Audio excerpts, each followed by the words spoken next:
o 100.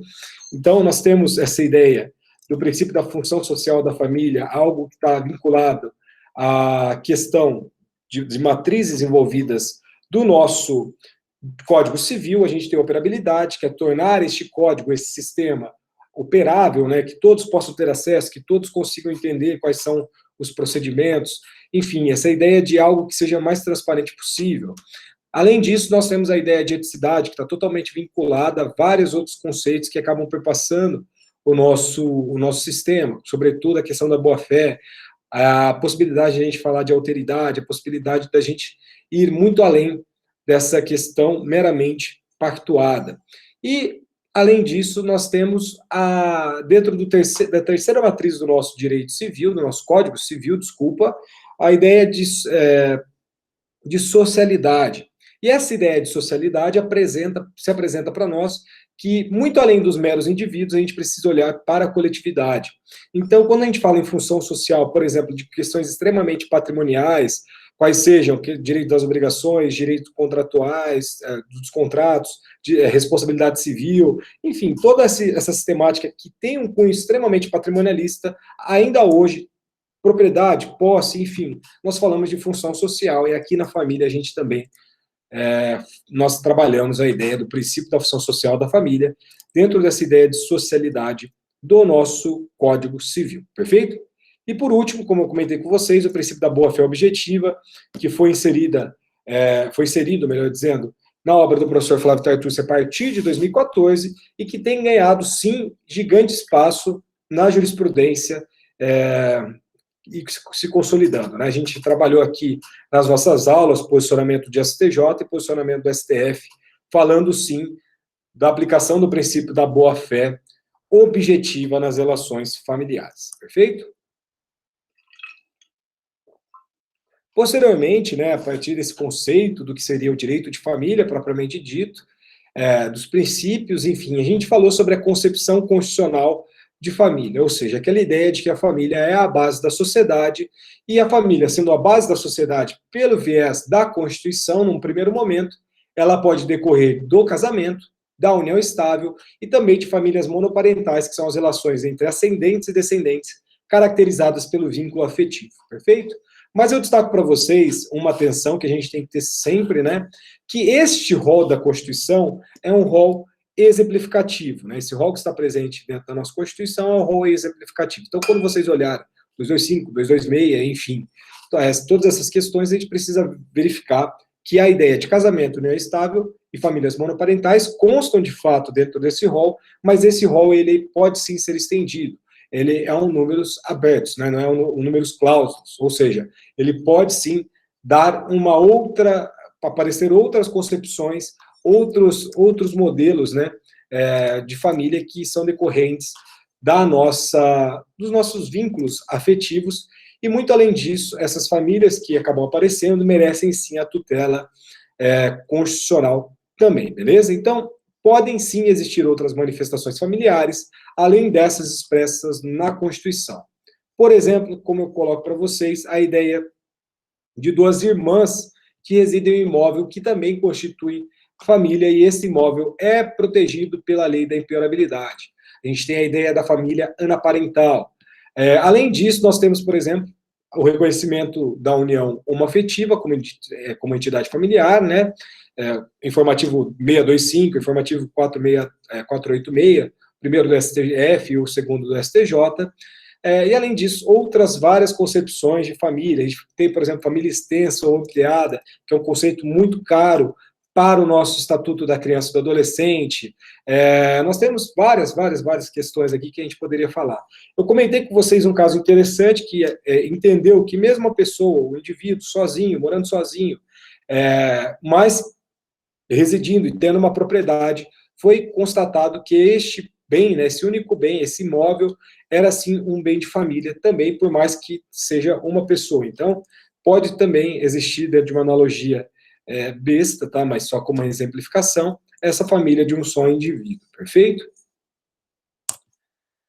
Posteriormente, então, a gente falou do conceito do direito de família, falamos dos princípios, falamos daí do que seria essa ideia da concepção constitucional da família, e aí a gente finalizou e começamos a trabalhar aquilo que a gente denominou de regras gerais do casamento, tá? Que foi esse instituto que a gente trabalhou até a nossa última aula, e a começar pela conceituação de casamento, como vocês bem sabem nessa altura, né, o casamento nada mais é do que a união de duas pessoas, e essa união, ela é sim regulamentada pelo Estado, e essa união, né, é formada com o objetivo de uma constituição de uma família, e essa família possui uma base, um núcleo em relação ao vínculo afetivo, perfeito?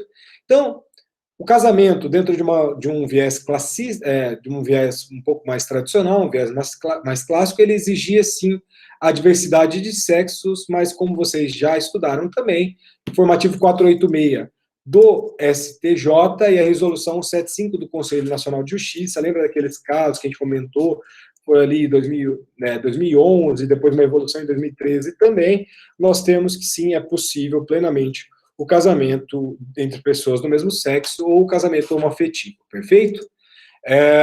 Natureza jurídica sobre o casamento. Nós temos 3 concepções que nós também trabalhamos, tudo aqui, claro, a gente já trabalhou. A primeira, a ideia da teoria institucionalista, vinculada, portanto, o casamento como uma instituição social. A grande representante dessa teoria é a professora Maria Helena Diniz. A segunda corrente, a teoria contratualista, que é aplicada, sobretudo, em Portugal, né, no Código Civil português, encabeçado pelo Silvio Rodrigues, né, Silvio de Salvo Rodrigues, e fala para nós que o casamento nada mais é do que um contrato de natureza especial e com regras próprias de formação. Ou seja, é um contrato extremamente formal, mas é um contrato. Ponto. O primeiro vê, portanto, somente a família como uma instituição social, e o segundo, o casamento, melhor dizendo, eu estou ainda no slide passado, né? O casamento como uma instituição social, e a segunda corrente entende que esse casamento é nada mais, nada menos do que um contrato formal, um contrato ali diferenciado, perfeito? E nós temos a terceira corrente, que, no meu ponto de vista, é a corrente mais adequada, que é a teoria mista, ou a eclética, né? Sobre a natureza jurídica do casamento, que diz para nós que o casamento é, sim, uma instituição social quanto ao conteúdo, e um contrato especial quanto à sua formação. Ou seja, nós temos elementos tanto da primeira teoria, que é a teoria institucionalista, quanto da segunda teoria, que é a teoria contratualista, em relação ao casamento. Perfeito? Nós falamos também sobre os princípios do casamento, falamos também que o casamento ele é um negócio jurídico sui generis, né? Ou seja, um negócio jurídico especial, é um negócio jurídico extremamente diferenciado, que a gente não vai encontrar nada nem de perto parecido, né? A formação, toda aquela solenidade, toda aquela questão extremamente formal que a gente estudou aqui, habilitação, celebração, tudo aquilo que a gente comentou, mas o nosso casamento, ele é, assim, um negócio jurídico especial e ele é regido por 3 princípios, em especial o princípio da monogamia, né, aquela ideia de que não podem casar as pessoas casadas, o que vai constituir um impedimento matrimonial, a gente vai falar de impedimento daqui a pouco, e vocês devem lembrar sempre que a ideia de impedimento gera nulidade absoluta do casamento, tá? Impedimento, nulidade absoluta. Causa suspensiva a gente vai trabalhar, mas impedimento matrimonial é causa para nulidade absoluta do casamento, perfeito? Princípio da liberdade de união, né? Aqui nós temos a ideia da autonomia privada sendo estendida aqui para o nosso casamento, mas se apresenta para nós na possibilidade de livre escolha da pessoa do outro cônjuge, ou seja, você é totalmente livre para escolher quem você gostaria de se casar, ou seja, uma manifestação da autonomia privada no âmbito, no seio do direito das famílias, perfeito? E o nosso último princípio é acerca do princípio da comunhão de vida ou comunhão divisa, né? Ou seja, amparado na igualdade entre os cônjuges. A gente tem uma ideia, né, de um duplo atributo em relação à questão tanto material, quanto à questão afetiva, quanto à distribuição de tarefas, de deveres, enfim, tudo aquela ideia de que, dentro do casamento, homem e mulher assumem de forma mútua, né, a condição de consortes, companheiros e responsáveis pelos encargos da família. Só lembrando um ponto do pacto antinupcial, né, caso haja um desequilíbrio em relação a esses encargos da família provenientes do pacto antinupcial, essa cláusula será considerada nula em decorrência deste excesso, né? Diante desse, ou seja, somente essa cláusula será considerada nula.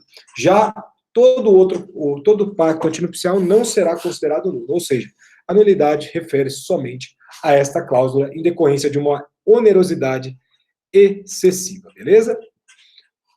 Impedimentos. A questão dos impedimentos está lá dentro de um rol, tá? Esse rol, ele é um rol sim fechado, é um rol taxativo, não é um rol exemplificativo, previstos dentro do nosso artigo 1521 do Código Civil. Beleza? Os impedimentos, eles impedem a realização do casamento. E uma vez feito, né, uma vez feita a realização desse casamento, esse casamento será nulo de forma absoluta. Lembrando, então, quem não podem casar, inciso primeiro, os ascendentes com descendentes, seja parentesco natural ou civil, né? Os afins em linha reta, o adotante com quem foi o cônjuge do adotado e o adotado com quem foi o do adotante, né? Que é mais ou menos uma regra que a gente tem ali também em relação aos cônjuges, né? Os irmãos unilaterais ou bilaterais e demais colaterais até o terceiro grau, inclusive, né? O adotado com o filho do adotante, as pessoas casadas e o cônjuge sobrevivente com o condenado por homicídio ou tentativa de homicídio contra o seu consorte, tá? Então, aqui dentro desse rol, dentro desses 7 incisos do artigo 1521 do nosso Código Civil, nós estaremos presentes, portanto, dessa ideia das pessoas que estão impedidas de casar dentro desse comando, né? Não podem casar. Já nas causas suspensivas, vocês bem sabem que a gente tem a ideia de não devem casar. Então, 1521, impedimento, é algo muito mais grave. Por ser algo muito mais grave, nós temos, sim, a ideia de nulidade absoluta deste ato. Perfeito? Nulidade absoluta, quando presentes as causas do artigo 1521 e seus 7 incisos. Perfeito? Não podem casar. Não podem, né? É um poder. Você não tem esse direito. E, por sua vez, nós temos as causas suspensivas do casamento, que é um outro rol, que é um rol previsto posterior, pulou um artigo ali, né? Que é o artigo 1523 do nosso Código Civil. Esse artigo 1523, portanto, ele traz para nós as causas das pessoas que não devem casar, e não as pessoas que não podem casar, perfeito? Como é um vício menos grave do que as causas impeditivas, o nosso legislador ele trouxe para nós, sobretudo nas questões ali envolvendo as causas suspensivas, de uma sanção pouco menos grave do que as causas impeditivas. Lá nós temos a nulidade absoluta desse casamento, e aqui nas causas suspensivas nós temos a nulidade relativa, né? Ou seja, até mesmo, muitas das vezes, a gente nem diante das causas de nulidade relativa a gente estará presente, né? Ou seja, mas eu posso te garantir que as questões de causas suspensivas de casamento não estarão imbricadas em relação a nulidades, tá? Mas somente as sanções destes cônjuges, ou seja, nós temos dupla sanção ou uma sanção. Mas a mais importante penalidade, entre aspas, que o nosso código impõe às pessoas que casam com essa inobservância das causas suspensivas é uma imposição do regime de bens, ou seja, este pacto antinupcial será considerado ali nulo em relação a essas questões, porque não poderia manifestar qualquer questão referente a regime patrimonial quando você casa com uma causa suspensiva de casamento, perfeito? Então, se você casou, colocou um outro regime, que não é o regime da separação legal ou obrigatória, que é a sanção prevista na causa suspensiva do casamento, vocês ali terão que derrubar essa causa suspensiva, ou vocês estarão num casamento que será regido pelo regime da separação absoluta de bens. Gente, quando estivermos diante da separação absoluta de bens, lembrem-se sempre da súmula 377 do Supremo Tribunal Federal, que fala para nós que é possível, sim, partilhar os bens dentro desse regime da separação legal ou obrigatória dos bens, que é diferente da separação convencional, conforme a gente estudou, tá? Desde que haja prova do esforço comum. Então, a pessoa, por exemplo, dentro desse rol, desses 4 incisos do artigo 1523, se a pessoa casou dentro de uma causa suspensiva que estabelece, portanto, uma sanção da separação legal ou obrigatória de bens, por mais que ela, em tese, não tenha direito, se ela provar que ela ajudou, né, que ela teve esse esforço comum para aquisição deste bem, ela entra, assim, como uma possível meação, perfeito? Então, por exemplo, o viúvo ou viúva que tiver filho do cônjuge falecido enquanto não fizer o inventário dos bens do casal e der ali partilha aos herdeiros. Aqui é para evitar confusões patrimoniais, né? Ou seja, imagina que esta pessoa que não fez esse inventário, caso a gente não tivesse a causa suspensiva, e se essa pessoa ela casasse com o regime da separação, da comunhão universal de bens, geraria uma confusão patrimonial, motivo pelo qual o nosso legislador impõe a sanção da separação absoluta de bens. A segunda possibilidade é a viúva ou a mulher cujo casamento se desfez por ser nulo ou ter sido anulado até 10 meses do começo da viuvez ou da dissolução da sociedade conjugal.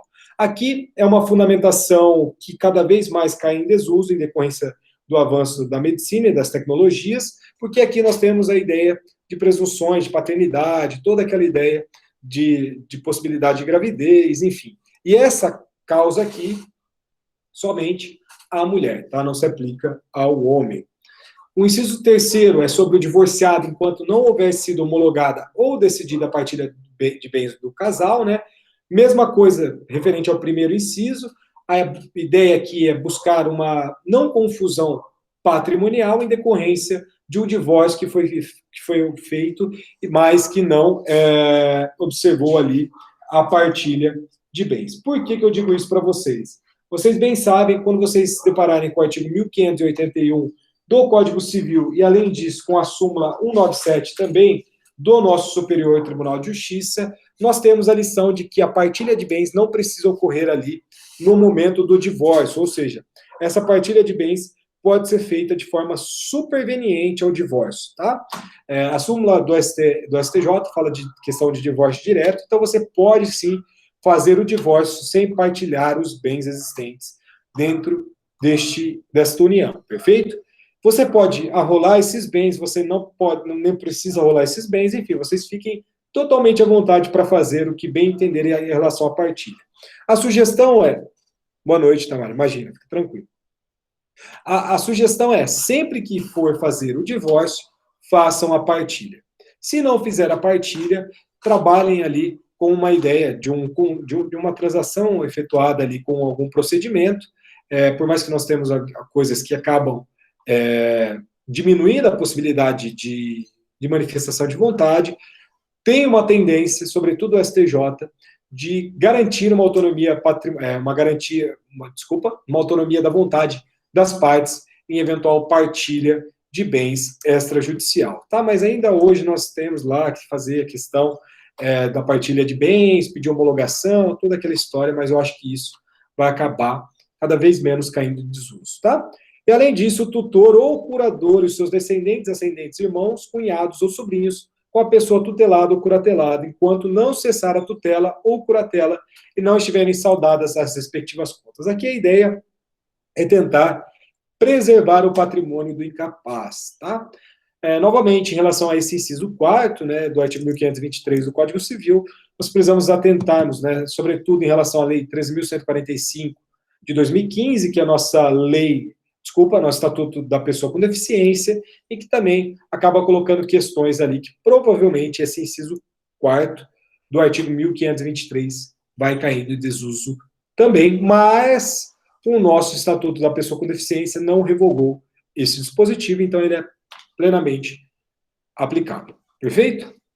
Bem, nós falamos também sobre os deveres dos cônjuges. Esse artigo 1566 do Código Civil, a gente vai verificar que ele não se aplica, por exemplo, à união estável, mas os cônjuges eles possuem deveres. Fidelidade recíproca, vida em comum no domicílio conjugal ou coabitação, isso, novamente, está caindo em desuso. Isso daí também é a ideia de mora uxória, a ideia de constituir um ambiente em que resida ambos os cônjuges dentro do mesmo teto, isso cai em desuso cada vez mais, tá? Mutuassistência, patrimonial, moral e espiritual, sustento, guarda e educação dos filhos, e respeito e consideração mútuos, perfeito? Então, esses são os deveres dos cônjuges previstos lá no artigo 1566 do nosso Código Civil. Então, nós temos também regras gerais em relação ao casamento. Pois bem, nós temos, então, a gente estudou, foi um ponto que a gente acabou se debruçando muito, né, para falar sobre casamento inexistente, casamento nulo e casamento anulável. Novamente, dentro dessas três possibilidades, a gente acabou passando por aquela construção da escada pontiana, né?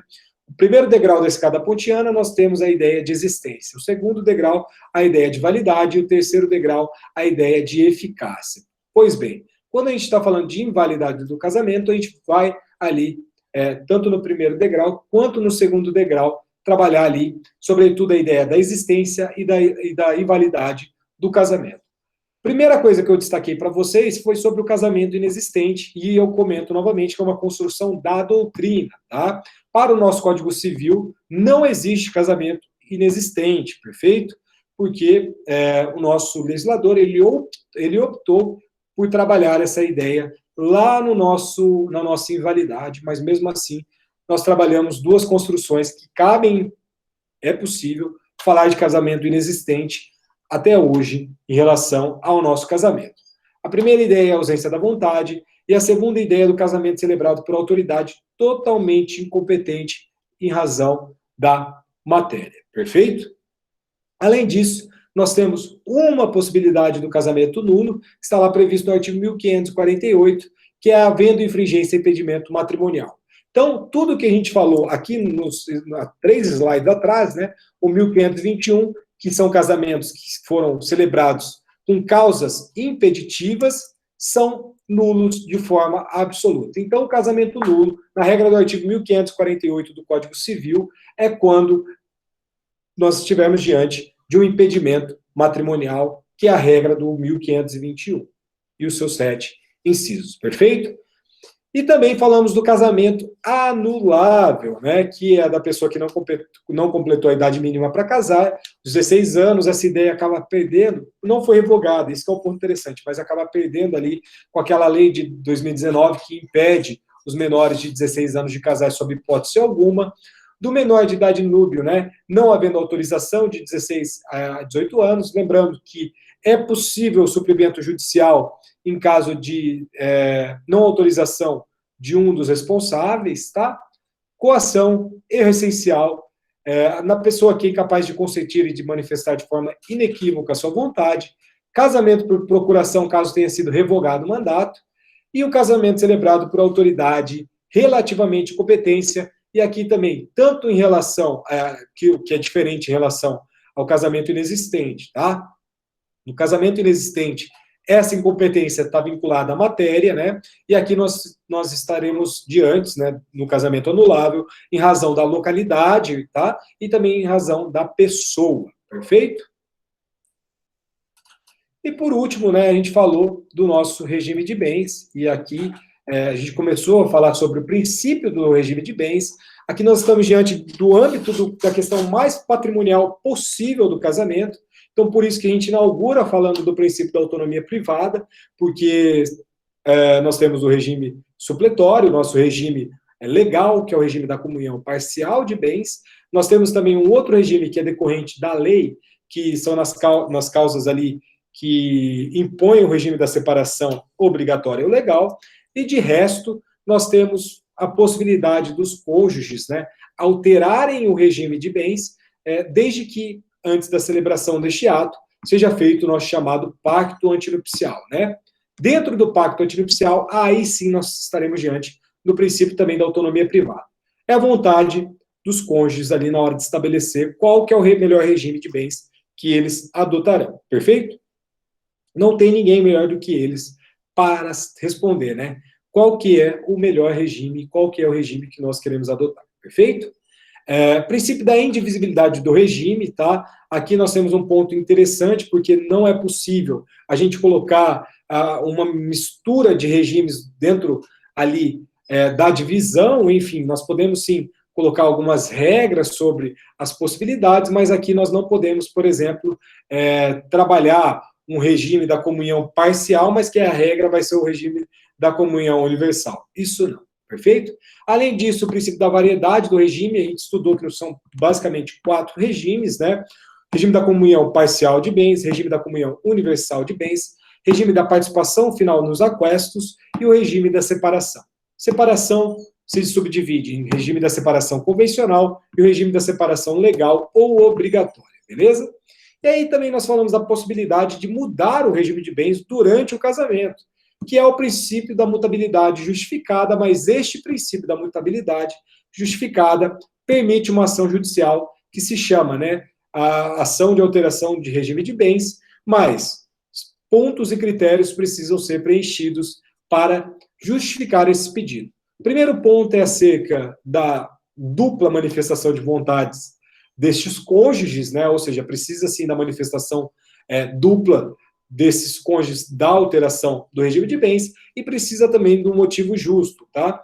A gente estudou vários exemplos sobre justo motivo quando a gente falou dessa ação de alteração do regime de bens, tanto é que eu comentei um caso particular meu, enfim.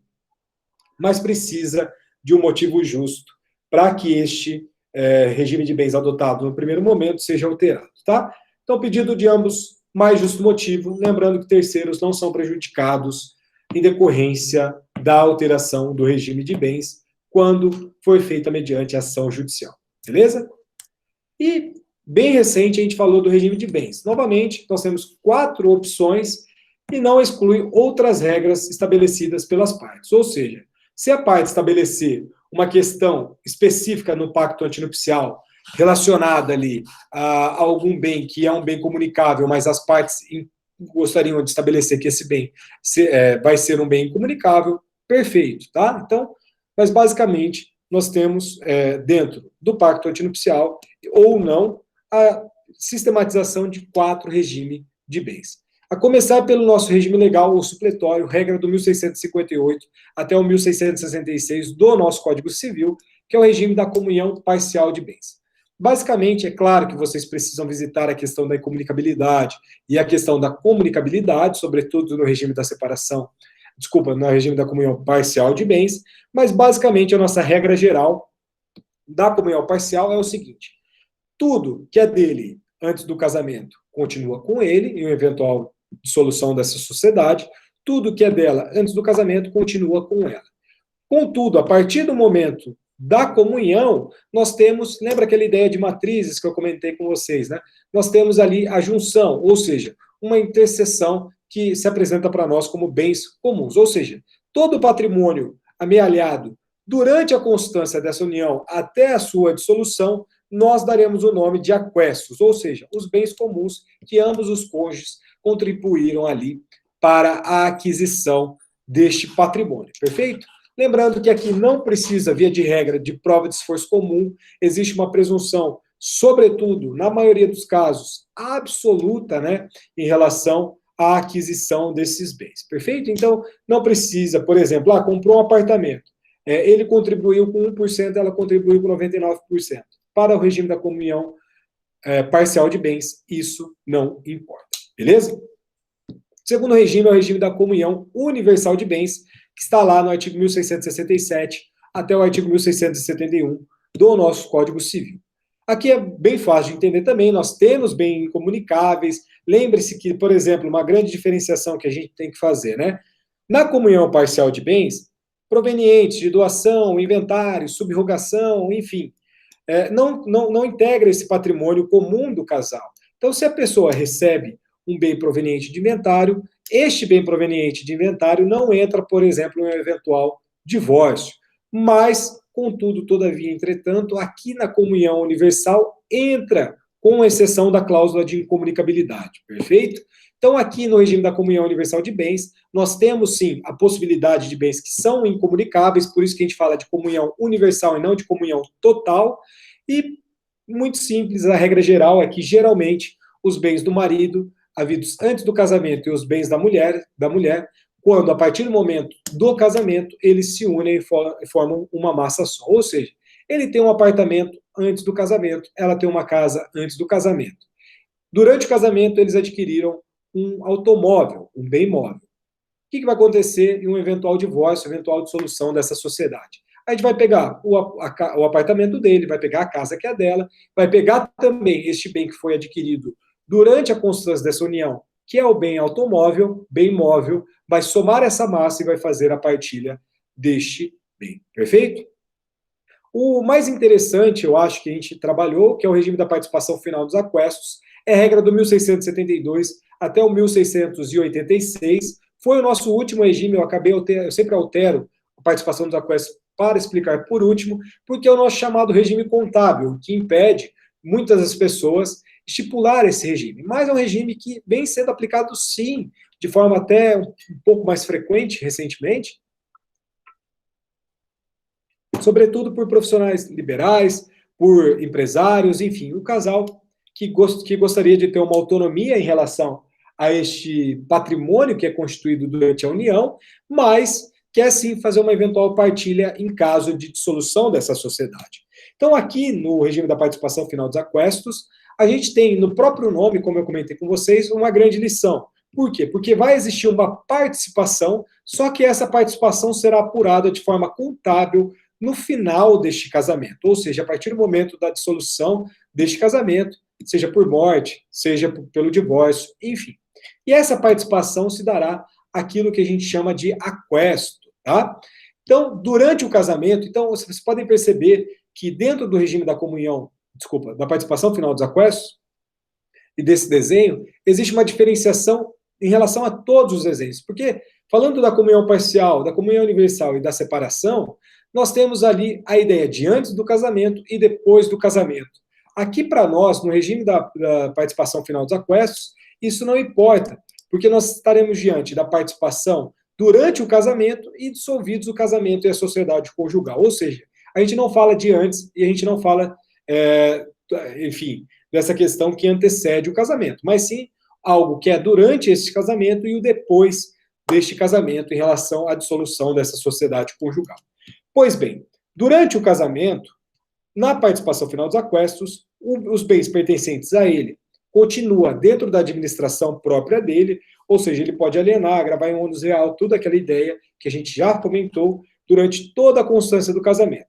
Já ela, também, todo o patrimônio que está vinculado ao nome dela, também ela pode alienar, pode fazer o que ela bem entender com estes bens. Mas vamos imaginar que um desses bens é um bem que, de fato, é um bem comum desse casal. Foi um bem adquirido durante essa constância e foi um bem que houve prova do esforço comum deste cônjuge prejudicado. O que ele vai poder fazer? Ele pode reclamar sobre o patrimônio decorrente deste bem. Por quê?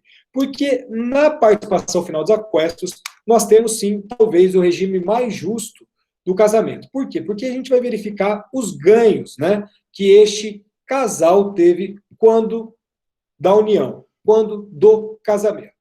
E estes ganhos se apresentarão para nós na ideia de aquesto, ou seja, da participação, ou seja, do esforço que marido e que mulher tiveram para constituir, né, este bem. Basicamente, vamos imaginar, né, que dentro desse casamento, que está diante de uma participação final dos aquestos, o marido adquire um patrimônio particular com todo o esforço dele, e a mulher também adquire um patrimônio particular com todo o esforço dela. Vamos imaginar que o patrimônio da mulher é antes do casamento. Então, vamos imaginar que a mulher tem uma casa antes do casamento e que o marido compra uma casa posterior ao casamento, mas foi só ele que teve ali o esforço da aquisição desta casa. Mas vamos imaginar que também, dentro dessa constância do casamento, eles adquiriram uma outra propriedade, que é uma chácara. Só que essa chácara está no nome do marido. E vamos imaginar que também, durante este casamento, foi adquirida uma outra casa no nome da esposa. Suponha-se que a chácara vale R$1 milhão e suponha-se também que esta casa, adquirida com o esforço comum de ambos, foi adquirida por R$500 mil. Portanto, nós temos 4 bens. Um bem particular dele, um bem particular dela. O bem particular dele, mesmo sendo posterior ao casamento, foi feito somente com o esforço dele. então ela não pode reclamar absolutamente nada em relação a isso, porque ela não consegue provar. A segunda possibilidade, que é o bem dela, que foi adquirido antes do casamento, também não entra, porque é um bem particular dela, perfeito? Não houve qualquer esforço dele, perfeito? Mas nós temos dois bens adquiridos durante essa união. Uma chácara no valor de R$ 1 milhão, e nós temos também ali uma casa no valor de R$ 500 mil. Então, o que a gente precisa fazer para tornar este regime justo? Verificar ali quais foram os ganhos de cada um dentro do nome que está individualizado na propriedade. Então, ele teve um ganho, por exemplo, de 1 milhão, perfeito? E ela teve um ganho, por exemplo, de 500 mil, o valor da chácara e o valor da casa, respectivamente. Ou seja, nós temos uma diferença ali de 500. E para a gente fazer ali a compensação dessa diferença, o que a gente precisa fazer? Com que ele indenize ela em R$ 250 mil, e que a partir do momento que ela recebe esses 250 mil reais, nós temos ali uma equidade em relação a essa participação. Ou seja, ele fica com 750 mil e ela também fica com 750 mil. Por isso que é um regime muito justo.